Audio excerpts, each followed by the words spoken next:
Gitanjali cinema గురించి తెలుగులో బాలుగారు పాడారు, తమిళ్లో మీరు పాడారు, రెండు హిట్టే. ఏమిటి ఇళయరాజా గారు తమిళ్లో మిమ్మల్ని, తెలుగులో బాలుగారిని, ఆ కథ ఏంటి? లేదు సార్, అన్నయ్య లేరు ఆ టైంలో, ఆయన ఊర్లో లేరు, అమెరికాలో ఉన్నారు. ఇక్కడేమో డేట్ అనౌన్స్ చేశారు. ఓకే. ఆయన రావడానికి ఏమో బిఫోర్ ఒక 10-15 డేస్ చేసుకోవడానికి ఆయనకి టైం లేదు. సో డేట్ వరకు వెయిట్ చేయగలిగితేనే రాగలను, ఇక్కడ కమిట్ అయిపోయాను షోస్ అని. ఇక్కడ వీళ్ళు అనౌన్స్ చేశారు, జీవి గారు. ఆయన అనౌన్స్ చేసిన తర్వాత మళ్ళీ వీళ్ళు ఆ డేట్ మార్చడానికి థియేటర్స్ దొరకనో ఏమో మరి, టక్కన ఒక 1 డే నన్ను పిలిపించేశారు. 1 రోజులో పాడేశాను మొత్తం. తెలుగు వాళ్ళు ఆ పాట వినుండరు కాబట్టి మీరు పాడిన ఓ ప్రియా ప్రియా ఒక్క 2 లైన్లు తమిళ్లో పాడతారు. ఓ ప్రియా ప్రియా ప్రియా ప్రియా ஏழை காதல் வாழுமோ இருளும் ஒளியும் சேருமோ நீயோர் ஓரம் நானோர் ஓரம் கானல் நீரால் தாகம் తీరాదు. Very good, very good, very good, very. అలాగే మీరు తమిళ్లో పాడిన కొన్ని గొప్ప పాటలు తెలుగులోకి రాలా మాకు, అంటే బాలుగారి గొంతులో విన్నాం, దానికి తృప్తి. అందులో ప్రధానంగా ఒక పాట బావవు నువ్వు భావను నేను, కొట్టపాకు, అది 2 లైన్లు అనండి, ఎలాగో సందర్భం వచ్చింది కదా.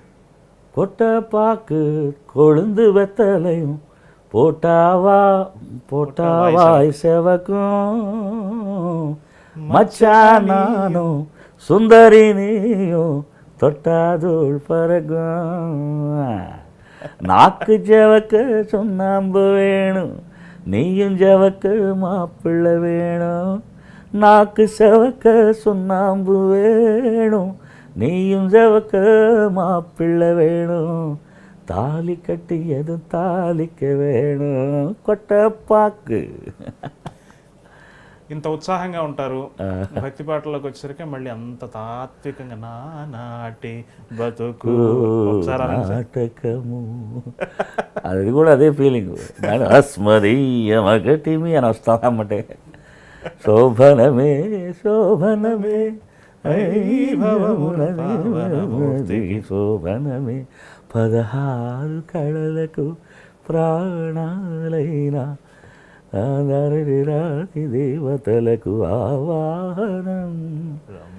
అది మా కీరవాణి గారు అప్పుడే మాకు వర్క్ చేస్తున్నప్పుడే ఆయనలో ఒక సపరేట్ మనిషి ఉండేవాడండి.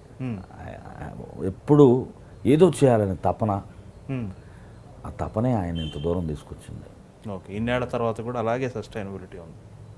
తను ఆ ఇంట్రెస్ట్, ఒక్కొక్కళ్ళలో ఇంట్రెస్ట్. ఇప్పుడు చూడండి, మా అన్నయ్య గారిని చూస్తూ ఉంటే ఇవాళకి బాలు గారు మరి ఆ రోజు కచ్చారనుకోండి, పొద్దున్న లేచి ఆయన పాడిన పాటలని విని కరెక్ట్ చేసుకుంటూ ఉంటే నేను అడిగా, ఎందుకన్నా ఎన్నిసార్లు చూస్తానంటే, లేదురా ఈ పాటని నేను అప్పుడు పాడినప్పుడు 10 ఏళ్ల ముందు 15 ఏళ్ల ముందు అలా పాడుతున్నారా, ఇంకేమైనా పవర్ తగ్గిందా అని చూసేవాళ్ళు కూడా ఉంటారు కదా, కనీసం ఆ పాటను అలాగైనా పాడాలి కదా, నేను మర్చిపోయి ఉండొచ్చు కదా. అంటే ఆయన సిన్సియారిటీ, ఆ వయసులో ఆ సిన్సియారిటీ మాకుంటుందా అనేది సందేహం. ఆ సిన్సియారిటీని ఆయన కాపాడుతుంది సత్యంగా. అంత డెడికేటెడ్ పీపుల్ని ఇంకా మీద గబుక్కును చెప్పాలి, బాలుగారి పాట అద్భుతంగా మీ మైండ్లోకి తడుతుందంటే ఏం చెప్తారు? తెలుగా, తమిళ, కన్నడ, తెలుగు ఎన్ని పాటలు చెప్పాలి సార్? అది ఓ